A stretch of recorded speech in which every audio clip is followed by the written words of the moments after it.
I'm Rob Adler, and welcome to Understanding Upstate, the podcast dedicated to exploring what makes upstate New York such a unique place. Each week, my co-host Jim Search and I dive into a new upstate topic to better understand what's up upstate, and this week, we'll take a look at the freedom fighters and disruptors known as the Niagara Movement.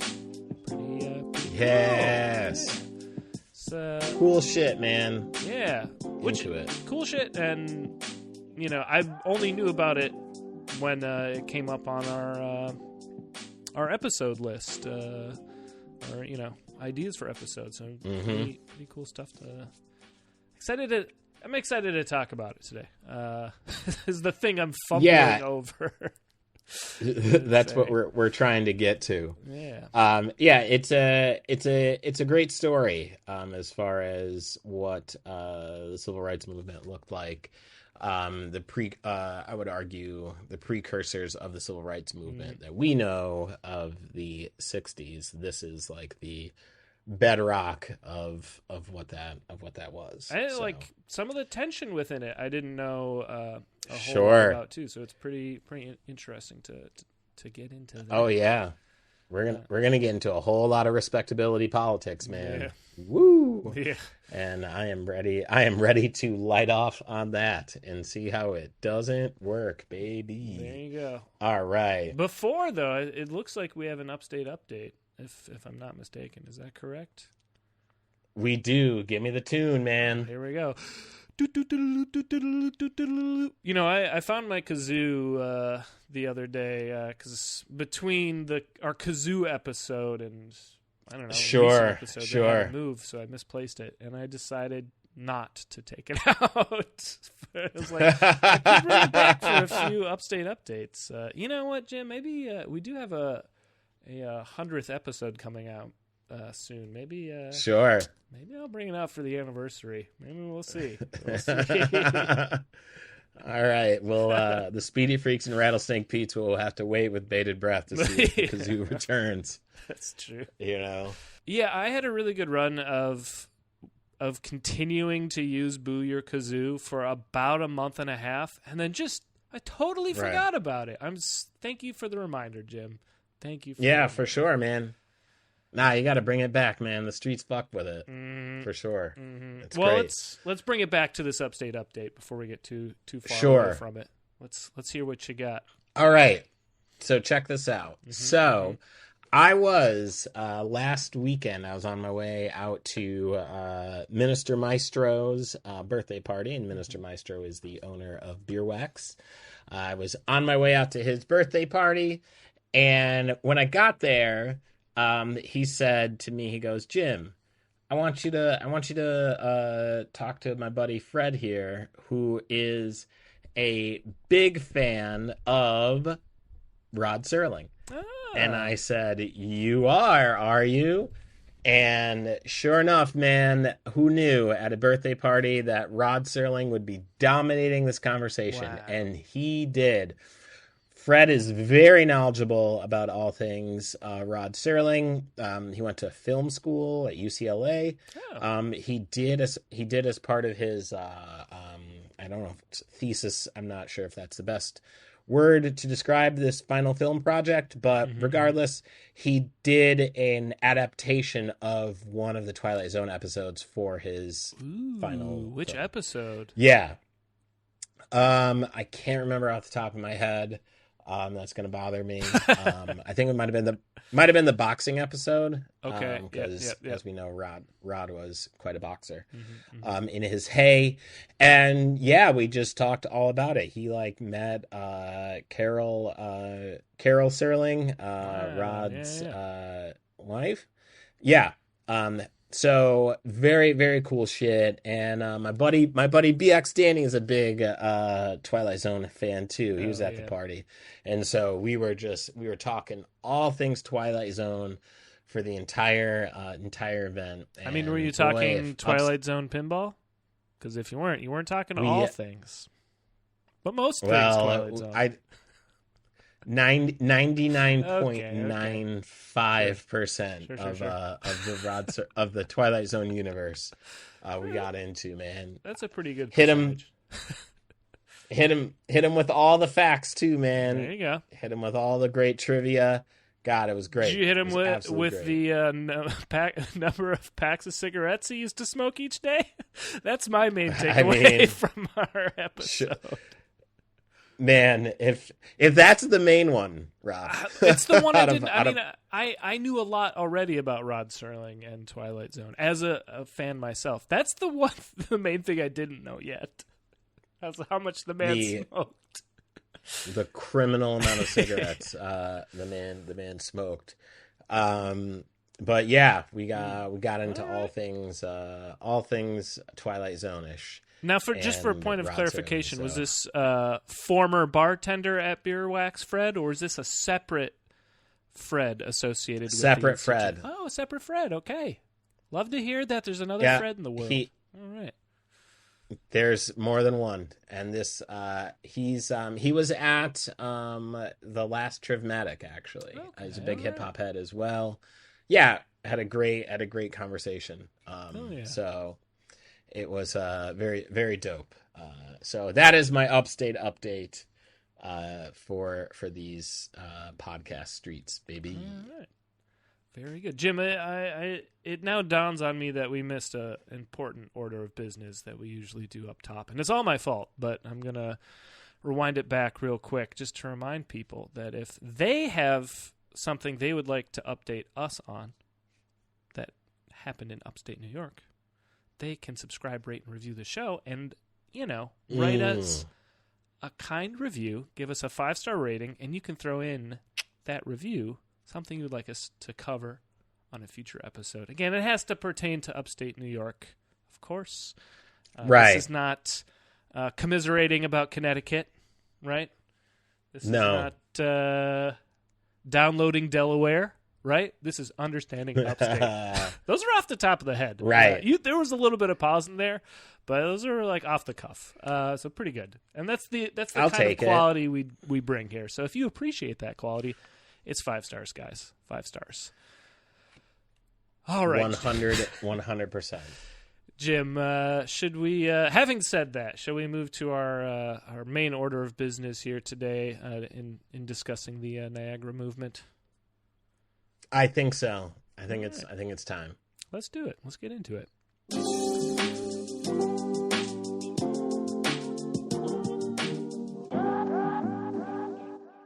Right, so the Niagara Movement, parenthetically referred to as NM, was a civil rights organization founded in 1905 by a group of activists, many of whom were among the vanguard of African-American lawyers in the United States, led by W.E.B.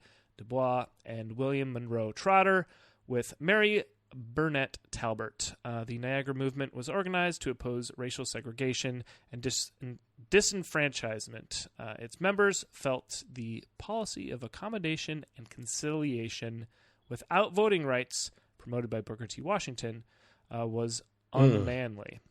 It was named for the mighty current of change the group wanted to effect and took Niagara Falls as its symbol. The group did not meet in Niagara Falls, New York, but planned its first conference for nearby Buffalo during the week of July 9th, 1905. To avoid a possible racist protest, Du Bois instead hired a small hotel across the border in Fort Erie, Ontario, Canada, which we'll kind of get into some of that. The Niagara Movement was the immediate predecessor of the NAACP. All right. Now, I will tell you this, Rob. Mm-hmm. As far as our good friend W.E.B., it is Du Bois. Du Bois. And I know Du Bois. You could have said that a whole paragraph ago, Jim. I wasn't going to stop you from being great. I was going to let you catch a breath before you get in there. Sure. That's not part of my ministry. All right. Fair enough. You know what I mean? W.E.B. from here on out. W.E.B. Du Bois. Du Bois. All right. Du Bois. How that is pronounced. Noted. Well, shall we proceed to the background, Jim, of yes, of the Niagara Movement? Let's go forth. All right. During the Reconstruction era that followed the American Civil War, African Americans had an unprecedented level of civil freedom and civic participation. In the South, for the first time, the former slaves could vote, hold public office, and contract for their labor. With the end of the Reconstruction in the 1870s, their freedoms began to narrow. From 1890 to 1908, all Southern states ratified new constitutions or laws that disenfranchised most black people and significantly restricted their political and civil rights. After Democrats... I'm blown away. Yeah, wow. Blown away. In the United States of America. Wow. Yeah, can't believe they do that. Go on. After Democrats regained control of state legislatures, they passed laws imposing legal racial segregation in public facilities. These policies were entrenched after the United States Supreme Court in 1896 ruled in Plessy versus Ferguson that laws requiring separate but equal facilities were constitutional. The separate facilities for African Americans were often shabby, or they did not exist at all. The most prominent African-American spokesman during the 1890s was Booker T. Washington, leader of Alabama's Tuskegee Institute. In an 1895 speech in Atlanta, Georgia, Washington discussed what became known as the Atlanta Compromise. He believed that Southern African-Americans should not agitate for political rights, such as exercising the right to vote or have equal treatment under the law, as long as they provided economic opportunities and basic rights of due process. He believed... So time out. Mm-hmm. Gotta jump in here real quick.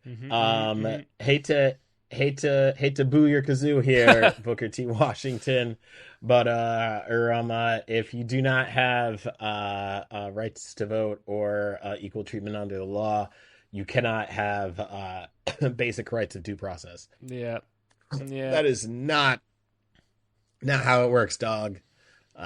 Because you can't nice your way into equality. But go on. He believed they needed to focus on education and work to raise their race. Washington politically dominated the National Afro-American Council, the first nationwide African-American civil rights organization. By the turn of the 20th century, other activists within the African-American community began demanding a challenge to racist government policies and higher goals for their people than those advocated by Washington. They believed that Washington was accommodationist. Opponents included Northerner W.E.B. Du Bois, then a professor nailed it at Atlanta University, and William Monroe Trotter, a Boston activist who in 1901 founded the Boston Guardian newspaper as a platform for racial activism. In 1902 and 1903, groups of activists sought to gain a larger voice in the debate and the conventions of the National Afro-American Council, but they were marginalized because the conventions were dominated by Washington supporters, also known as Bookerites. In 1903, Trotter orchestrated a confrontation with Washington in Boston, a stronghold of activism, which resulted in a minor melee and the arrest of Trotter and others. The event garnered national headlines. What makes a melee minor? Like, melee is not a... like, melee already has a certain weight to it. It's like, oh, it was a minor melee. What the fuck does that mean? Okay. Yeah. I mean, it's a confused fight, skirmish, or scuffle. But there's but yes, a minor melee does like a brief melee. Brief melee, right? Sure. Because we're talking duration of time, but as far as intensity goes, I don't know if we can. I don't know if I'm there with you. Yeah. Melee is already tilting the scales towards intense. Correct. Anyway, in January 1904, Washington, with funding assistance from white philanthropist Andrew Carnegie, organized a meeting in New York to unite African American and civil rights spokesmen. Trotter was not invited. Du Bois and a few other activists were. Du Bois was sympathetic to the activist cause and suspicious of Washington's motives. He noted that the number of activists invited was small relative to the number of Bookerites. The meeting laid the foundation for a committee to include both Washington and Du Bois, but it quickly fractured. Du Bois resigned in July 1905. By this time, both Du Bois and Trotter recognized the need for a well-organized anti-Washington activist group, which was going to lead to the founding of the Niagara Movement. Jim, should we head on over there? We shall, and thankfully it was. Along with Du Bois and Trotter, Frederick McGee of St. Paul, Minnesota, and Charles Edward Bentley of Chicago also recognized the need for a national activist group. The foursome I was organized. surprised to find someone from Minnesota mentioned, and I never heard of Frederick McGee. Looked him up. He was the first black lawyer in Minnesota, and we won't talk about him at length because there's a lot to cover today, but very interesting career there and leading a lot of civil rights, leading a lot of the civil rights movement in Minnesota just through his work as a lawyer. It was pretty fascinating. There you go, man. Mm-hmm. The foursome organized a conference to be held July 11th to the 13th in 1905 in Buffalo, New York, with Buffalo resident Mary Burnett Talbert. 59 carefully selected anti-Bookerites were invited to attend. 29 showed up, including prominent community leaders and a notable number of lawyers. At the last minute, to avoid disruption, the meeting was moved to the Erie Beach Hotel in Fort Erie, Ontario, Canada, across the Niagara River from Buffalo, to the shock of no one. The organization, founded at this meeting, chose Du Bois as its general secretary and Cincinnati lawyer George H. Jackson as treasurer. It set up committees to oversee progress and on the organization's goals. State chapters would advocate local agendas and disseminate information about the organization and its goals. I love to hear it. Its name was chosen to reflect the site of its first meeting and to be representative of the mighty current of change its leaders sought to bring about. 17 founders were each appointed as state secretaries to individually represent 17 states of the Union. So we're talking a very organized and very well thought out plan. Mm-hmm. I think it's important to note that a lot of the, if not all of the civil rights and activist movements were very much so planned out. It was not a haphazard, we want our rights situation. These were very intelligent folks who sat down and meticulously planned this out. Who are some of those people? Thought you'd never ask. The 29 founders who traveled to the inaugural meeting of the Niagara Movement came from 14 states and became known as the Original 29. And we're going to run through these 29 folks because they are very, very accomplished people and deserve their flowers. James Robert Lincoln Diggs, college president, pastor, 9th African-American to receive a doctorate in the United States. That's crazy. Dr. Henry Louis H.L. Bailey, teacher and medical doctor. William Justin Carter, senior, Pennsylvania lawyer, civil rights activist, scholar, and early NAACP member. William Henry Scott, or W.H. Scott, born to slavery, soldier, teacher, bookseller, Baptist pastor, activist, founder of the Massachusetts Racial Protective League and the National Independent Political League. So a very busy man, to say the least.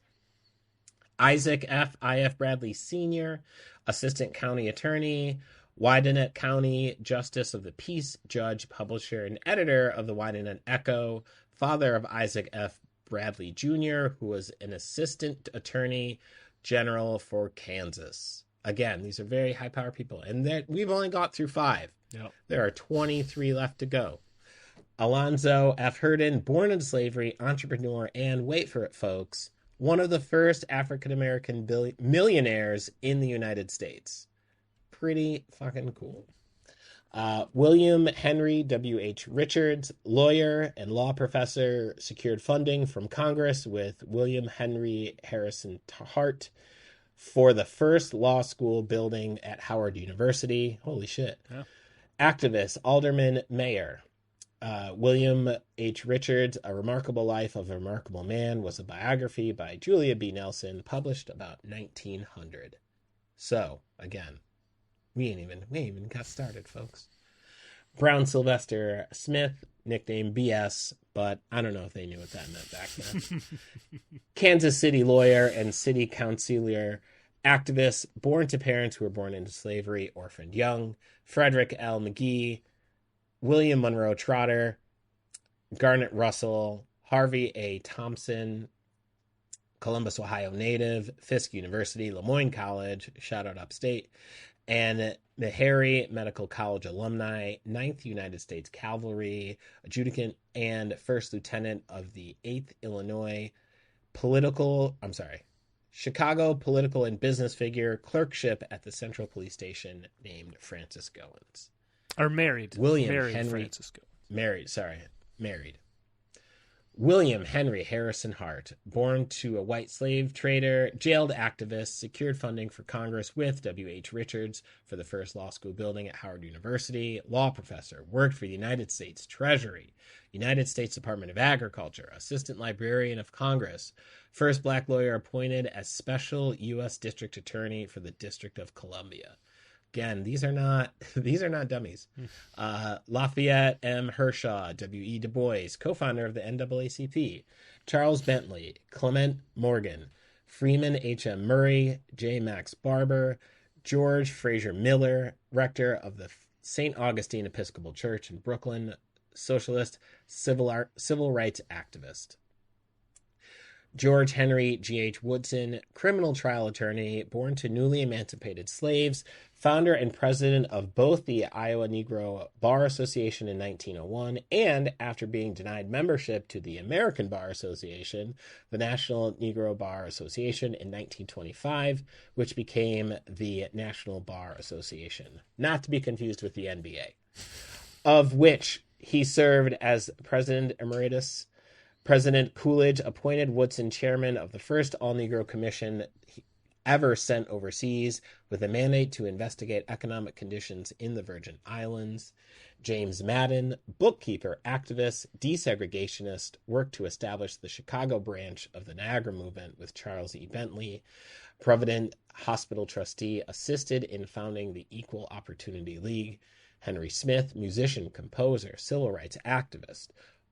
Ohio Deputy Oil Inspector, co-founder of the editor of the Cleveland Gazette. Emory E.T. Morris, Massachusetts Deputy Sealer of Weights and Measures, druggist, rail porter, stationary steam engineer, lay teacher who created extensive anti-slavery libraries in New England, founder of the Boston branch of the movement. Now, I will take a pause here and say, folks, there are 24 hours in the day, and everybody's able to do this. What have you gotten done? Think about that. Holy shit. Richard Hill, native of Nashville, Tennessee, teacher and city school supervisor, insurance and real estate entrepreneur, served as the NM secretary for Tennessee, father of civil rights activist and lawyer Richard Hill, Jr. Robert H. Bonner, Beverly, Massachusetts artist, Yale University alum, colored Yale quartet singer, lawyer associated with the Trotter family, Byron Gunner, congregational minister, president of the National Equal Rights League, later a strong ally of William Monroe Trotter, Rhode Island Niagara Movement secretary, father of playwright Mary Frances Gunner. And two more folks, Edwin Bush Jordan, Boston lawyer, hosted the New Bedford Annex for Boston Radicals, father of journalist, activist, and first black alderman in Evanston, Illinois, Edwin B. Jordan Jr., and finally, George W. Mitchell, Washington, D.C. attorney, Howard University Latin and Greek professor, Pennsylvania NM secretary, father of lawyer and real estate investor George Henry Mitchell. Folks, it goes without saying that these are highly decorated and highly capable individuals who are ready to shake shit up and did not believe in what the Bookerites were saying as far as let's just not have rights and be able to work. Fuck. Hey. All right. So we'll talk a little bit about the inaugural meeting location. We spoke on it a little bit before. We'll get into a little bit now. The first Niagara Conference was originally scheduled for Buffalo, New York, but because of threatened disruptions from partisans of the politically powerful Booker T. Washington, fled at the last minute to the Erie Beach Hotel in Fort Erie, Ontario, Canada. Du Bois described the meeting as secret. One Bookerite, Clifford Plummer, traveled to Buffalo to check up on the proceedings, looked around, and happily reported back to say that there was no conference. How about that? Can you imagine going all the way the fuck over to Buffalo and like, nothing to see here, did my job, and everyone just across the river is like, you fucking idiot. Like, yeah, you big dummy. To disguise this, it was said that they were refused accommodation in Buffalo. However, no evidence supports this. According to contemporary reports, Buffalo hotels compiled with a statewide anti-discrimination law passed in 1895, and in a recent article, it is called an unlikely legend. Yeah, probably could have done, Clifford could have done a hair bit more research and found out that, you know what? Perhaps there's more here than is being let on. He should have just gone on Instagram and seen like where Du Bois, looked at his current stories, most recent story posts. Sure. Like, oh shit, they're over in Canada. They just got a platter of poutine. Of course, they're not in Buffalo. They're not eating wings. They're eating poutine. That's how you figure it out, Jim. They could have just seen where they checked in. Mm-hmm. Well, Rob, there are some principles that were discussed here. Tell us more about that. All right. So the attendees of the inaugural meeting drafted a declaration of principles, primarily the work of Du Bois and Trotter. The group's philosophy contrasted with the conciliatory approach by Booker T. Washington, who proposed patience over militancy. The declaration defined the group's philosophy and demands politically, socially, and economically, described the process made by Negro Americans, particularly the increase of intelligence, the buy-in of property, the checking of crime, the uplift in home life, the advance in literature and art, and the demonstration of constructive and executive ability in the conduct of great religious, economic, and educational institutions. Called for blacks to be granted manhood suffrage for equal treatment for all American citizens alike. Very specifically, it demanded equal economic opportunities in the rural districts of the South, where many blacks were trapped by sharecropping and a kind of indentured servitude to whites. This resulted in virtual slavery. The Niagara Movement wanted all African Americans in the South to have the ability to earn a decent living. On the subject of... And as we're seeing today, a full circle moment with the mass incarceration rates, slavery has just taken on a new name. Yep. Anyway. On the subject of education, the authors declared that not only should it be free, but it should be also made compulsory. Higher education, they declared, should be governed independently of class or race, and they demanded action to be taken to improve high school facilities. This they emphasized: either the United States will destroy ignorance, or ignorance will destroy the United States. That seems fairly prophetic. Yeah. They demanded the judges be selected independently of their race, and that convicted criminals, white or black, be given equal punishments for their respective crimes. In his address to the nation, W.E.B. Du Bois stated, "We are not more lawless than the white race. We are more often arrested, convicted, and mobbed. We want justice even for criminals and outlaws."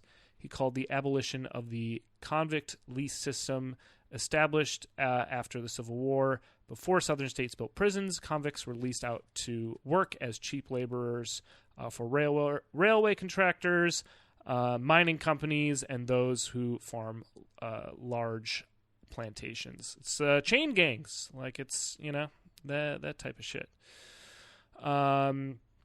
Southern states had passed laws targeting blacks and leasing them out to pay off fines or fees they could not manage.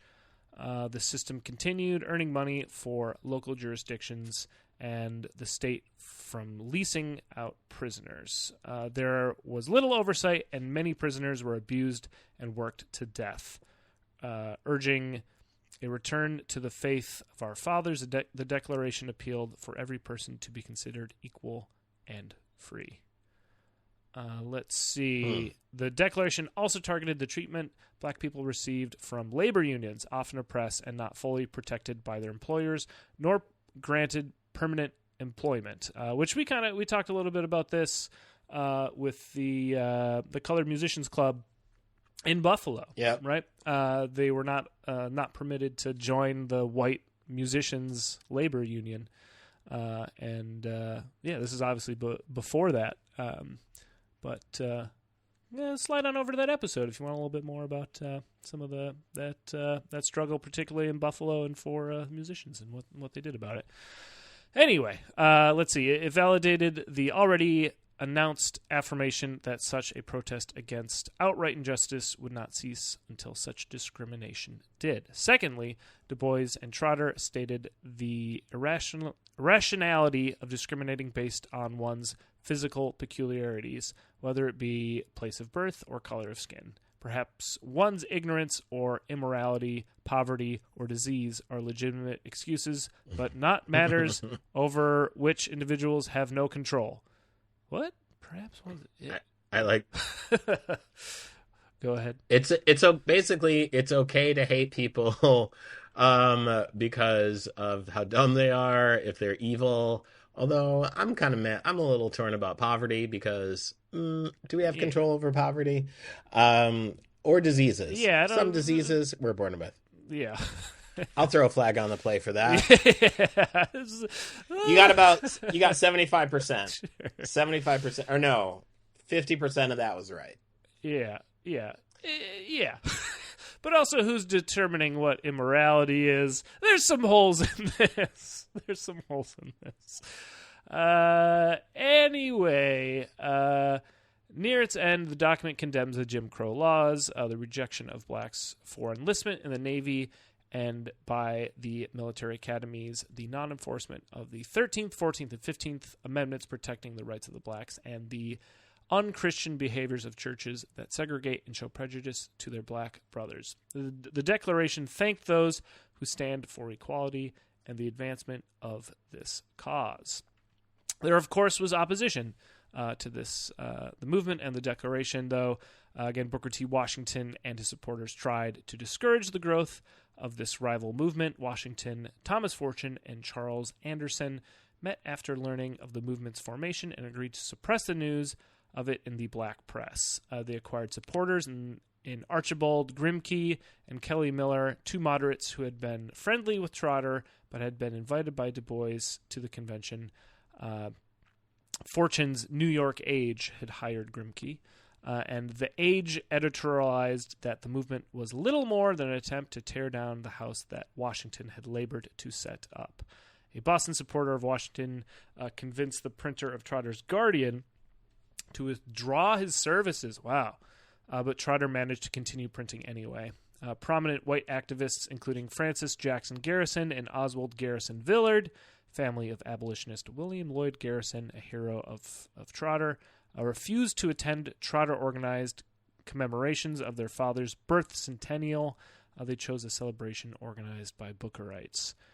Despite Washington's attempts at suppression, Du Bois reported at the end of 1905 that a number of black publications had published accounts of the movement's activities and received further publicity as a consequence of Bookerites' press attacks against it.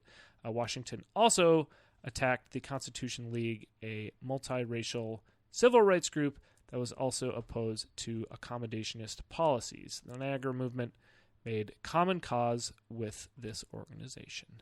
But let's talk a little bit about the meetings that occurred, shall we? Let's we'll get right to it. Scheduled for Buffalo, New York, as we talked about before. But because of threatened disruptions from partisans of the politically powerful Booker T. Washington at the last minute, we rescheduled that for the Erie Beach Hotel in Ontario, Canada, and Harpers Ferry, West Virginia. In 1906, there was a meeting there. Boston, Massachusetts, 1907. Oberlin, Ohio, 1908. And Sea Isle City, New Jersey, in 1909. After the initial meeting, delegates returned to their home territories to establish local chapters. By mid-September 1905, they had established chapters in 21 states, and the organization had 170 members by year's end. Du Bois founded a magazine, The Moon, in an attempt to establish an unofficial mouthpiece for the organization. Due to lack of funding, it failed after a few months of publication. A second publication, The Horizon, started in 1907 and survived until 1910. The movement's second meeting, the first to be held on U.S. soil and arguably the movement's high point, took place at Harpers Ferry, West Virginia, the site of abolitionist John Brown's 1859 raid. Big shout out to you, John Brown. You ain't take no shit. The three-day gathering from August 15th to August 18th, 1906 took place at the campus of Storer College, now part of the Harpers Ferry National Historical Park. The Hilltop House Hostel hosted many of the guests. Convention attendees discussed how to secure civil rights for African Americans, and the meeting was later described by Du Bois as, quote, one of the greatest meetings that American Negroes ever held, end quote.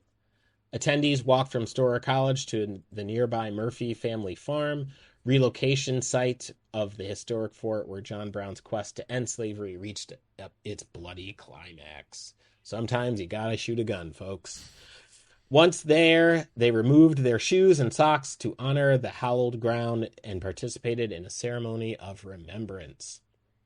Several of the organization's chapters made substantive contributions to the advance of civil rights in 1906. The Massachusetts chapter successfully lobbied against state legislation for the segregation of railroad cars, but was unable to stop the state from helping to fund the Jamestown Exposition, a commemoration of the founding of racially motivated Jamestown, Virginia, in which Virginia sought to limit black admission. The Illinois chapter convinced Chicago theater critics to ignore a production of The Klansman. So we're doing little work. We're doing work in bits and pieces across the country in these chapters. And again, it takes a village and it has to be a multi-pronged effort. During the early months of 1906, friction began to develop between Du Bois and Trotter over the admission of women to the organization. Oh no! Du Bois supported the idea, like to hear it, and Trotter opposed it. Why, dude? But eventually relented, and the matter was smoothed over during the 1906 meeting. Their division became more significant when Trotter split with longtime supporter and movement member Clement Morgan over Massachusetts politics and control of the local movement chapter, with Du Bois siding with the latter.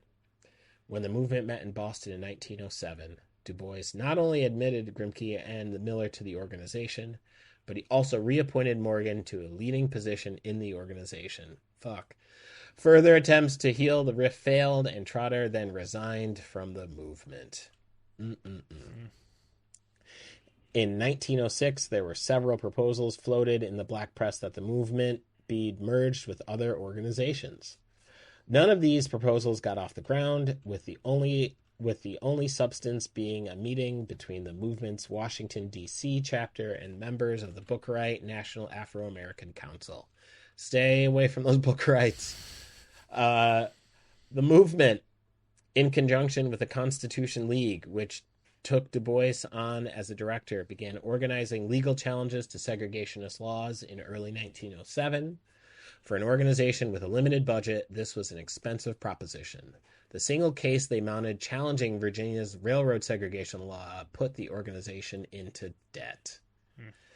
Du Bois had sought to return to Harpers Ferry in 1907 for the 1907 annual meeting, but Storer College refused to grant them permission, claiming the group's presence in 1906 had been followed by financial and political pressure from its supporters to distance itself from them. Not surprised by that. The 1907 meeting was held in Boston with conflicting attendance reports. Du Bois claimed 800 attendees, while the Bookerite Washington Bee claimed only about 100 in attendance. I believe Du Bois. The convention published an address to the world in which it called on African Americans not to vote for Republican Party candidates in the 1908 presidential election, citing President Theodore Roosevelt's support for Jim Crow laws. Rob, every good movement, unfortunately, some comes to an end, and this one is no different. Tell us about the end of the movement. Well, William Monroe Trotter's departure after the 1907 meeting had a serious negative impact on the organization, as did disagreements about which party support in the 1908 election. Du Bois, with some reluctance, endorsed Democratic Party candidate William Jennings Bryan, but many African Americans could not bring themselves to break from the Republicans.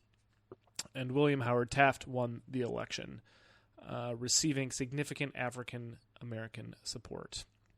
The 1908 annual meeting, held in Oberlin, Ohio, was a much smaller affair and exposed disunity and apathy within the group at both local and national levels. Du Bois invited Mary White Ovington, a settlement worker and socialist he had met in 1904, to address the organization. She was the only white woman to be so honored. By 1908, Washington and his supporters successfully made serious inroads with the press, both white and black, and the Oberlin meeting received almost no coverage. Believing the movement to be practically dead, Washington also prepared an obituary of the organization for the New York Age to publish. That's pretty brutal. That's wild. Fuck, dude. And fucked up. Yeah. Fuck you, man. Yep. In 1909, chapter activists continued to dwindle, membership dropped, and the 1910 annual meeting held at Sea Isle City, New Jersey, was a small affair that again received no significant press. It was the organization's last meeting. But there, of course, the movement did come to an end, but there is a legacy that it established from the work that they did accomplish. So let's take a little look at some of that. In the wake of the Springfield race riot of 1908, which was a major race riot in Springfield, Illinois, a number of prominent white civil rights activists called for a major conference on race relations. Held in New York City in early 1909, the conference laid the foundation for the National Association for the Advancement of Colored People, also known as the NAACP, which was formally established in 1910. In 1911, Du Bois, who was appointed the NAACP's Director of Publications, recommended that the remaining membership of the Niagara Movement support the NAACP's activities. William Monroe Trotter attended the 1909 conference, but did not join. He instead led other small activist civil rights organizations and continued to publish The Guardian until he died in 1934. The Niagara Movement did not appear to be very popular with the majority of the African American population, especially in the South. Booker T. Washington, at the height of the movement's activities in 1905 and 1906, spoke to large and approving crowds across much of the country. The 1906 Atlanta race riot hurt Washington's popularity, giving the Niagarans fuel for their attacks on him. However, given that Washington and the Niagarans agreed on strategy, opposition to Jim Crow laws, and support of equal protection and civil rights, but disagreed on tactics, a reconciliation between the factions began after Washington died in 1915. The NAACP went on to become the leading civil rights organization for African Americans in the 20th century.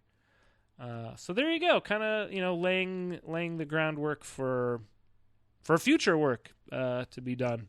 That's right. And probably some lessons learned of organizing and getting things done, right? Sure. From those early Niagara Movement days. But yeah, great episode, Jim. This is real cool. It's informative, and I think it's important, again, like I said at the top, that we give flowers to what were the predecessors for the movement and struggle that still continues on to this very day. There you go. Well, the struggle of getting through this episode and pronouncing names correctly is over for me, and that it's the end, Jim. Sure. that But you learned something. I did. I learned something I here learned today. a few things. And if you learned something too, hey, you know what? Subscribe, rate, review the show, share an episode with a friend. That helps out a lot. Again, if you put give us a 5-star rating, write us a positive review, you can throw in a suggestion for a future episode, and we'll cover it. When we get suggestions, we do it. Again, as long as it pertains. Hell yeah! Upstate New No, York. We're batting 100 on recording suggested episodes. So guys, get those reviews in as you can. Jim, yes. do you have anything you might want to recommend to the Speedy Freaks and the Rattlesnake Pete's? I do. So check this out. Let's say there's some Bookerites in your neighborhood, and they're like, you know what? We think it's just easier if we just play the long game and just not have any rights, and I think that'll make everybody happy. But here you are, like, nah, got you a little upset. You're like, fuck these assholes. I don't play that. I want all my shit. I want everything. I want everything that's due to me. But you're still a little bummed out because you had to deal with that. I got something that's going to pick up that energy. It's called Upstate Understandings. It is a comedy album. It is available on all digital streaming platforms, jimsearch.bandcamp.com. Jokes by me, production by Rob Adler. It's a tour de force. I don't see why you haven't. Don't go pick it up now. It's worth it. Also, jimsearchcomedy.com is a good place to get at me for show dates and things like that. And yeah, we got that's what we got. Rob, they bought everything that they possibly can, but yet they still have discretionary income. What do they do with it? Let's just say you've been involved in a minor melee, and you don't know where to go. You don't know what to do after it. Well, you're just going to go listen to my album called New York Sticky, available at brooklynfrequency.bandcamp.com. It's gonna, you don't know what happened. You don't know if it's a major melee or a minor melee yet. You got to sit down and think about it a little bit. And my album's going to help you do that. It's a lovely instrumental album. Sure. It's good for thinking. It's good for walking. It's good for doing the dishes. It's great for a lot of activities throughout your day. It's good for just hanging out, too. So go grab that, throw it on. It's a pretty great album. Speaking about great things, we're going to have a great episode for you next week. Jim, do you have a hint for what that episode will be covering? I hope you have your tickets because you're going to meet some misty maidens. That's for sure. Nice. Jim? Oh, yeah. I thought of an up pun in the last 2 minutes to close us out of this episode today. Are you ready for a little Let's go, up man. I was born for it. Well, I've fucked up enough names for one episode, so let's get on out of here. That's great. Here for it. Bye.